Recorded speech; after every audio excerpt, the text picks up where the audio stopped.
ఈ రోజే డౌన్లోడ్ చేయండి, మీ ఫేవరెట్ షోస్ చూడండి.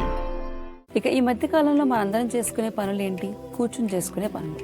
ఒకప్పుడు నుంచుని చేసి వంగి చేసే పనులు కూడా ఇప్పుడు టెక్నాలజీ పెరిగిపోవడంతో కూర్చుని చేసుకుంటున్నారు ప్రతి ఒక్కరు. అందుకే బ్యాక్ స్టిఫ్నెస్ అనేది బాగా పెరిగిపోయింది. కాబట్టి బ్యాక్ స్టిఫ్నెస్ తగ్గాలంటే ఎలాంటి వ్యాయామాలు చేయాలో ఇప్పుడు చూద్దాం. డాక్టర్ గారు, మరి బ్యాక్ స్టిఫ్నెస్ని తగ్గించేలాగా ఎవరైనా సులువుగా చేసుకోగలిగే వ్యాయామాలు ఉంటే చూపిస్తారా?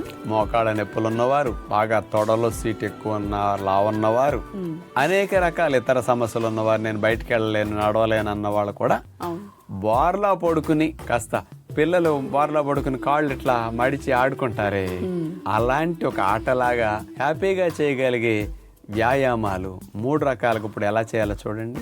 లోవర్ బ్యాక్ స్టిఫ్నెస్ తగ్గించడానికి ముందుగా బోర్లా పడుకుని 2 పాదాలను కలిపేసి పాదాలని కుడి నుంచి ఎడమకి, ఎడమ నుంచి కుడికి అట్లా మూవ్ చేస్తాం. ఇప్పుడు నడుము భాగం, సీటు భాగం, లోవర్ బ్యాక్ భాగం చూడండి అట్లా కదులుతుంది.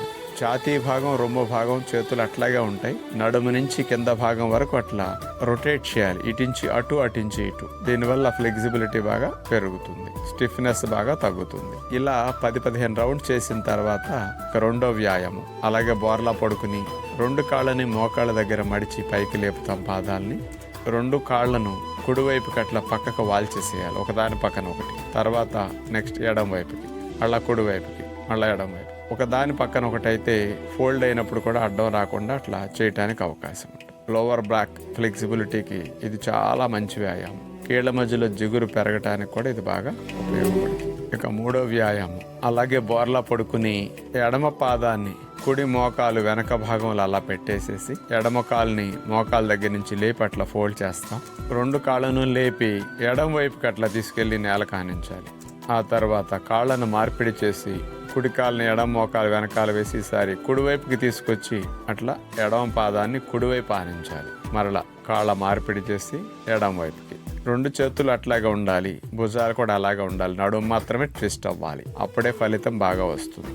ఇలా ఒక 7-8 రౌండ్స్ చేయగలిగితే లోవర్ బ్యాక్ ఫ్లెక్సిబిలిటీ బాగా పెరుగుతుంది. చూశారు కదా ఎంత సులభంగా వ్యాయామాలు ఉన్నాయో. ఇలా కాళ్ళని కదపడం ద్వారా మోకాళ్ళ మధ్యలో జిగురు బాగా పెరుగుతుంది. అంటే దీంతో పాటు బ్యాక్ అంతా కూడా మజిల్స్ భలే ఫ్రీ అవుతాయి, కాళ్ళు బలపడతాయి, సెకండ్ హార్ట్ లాగా పనిచేసే పిక్కల ఖండాలు రక్తాన్ని చకచక బయటికి గెంటేస్తాయి.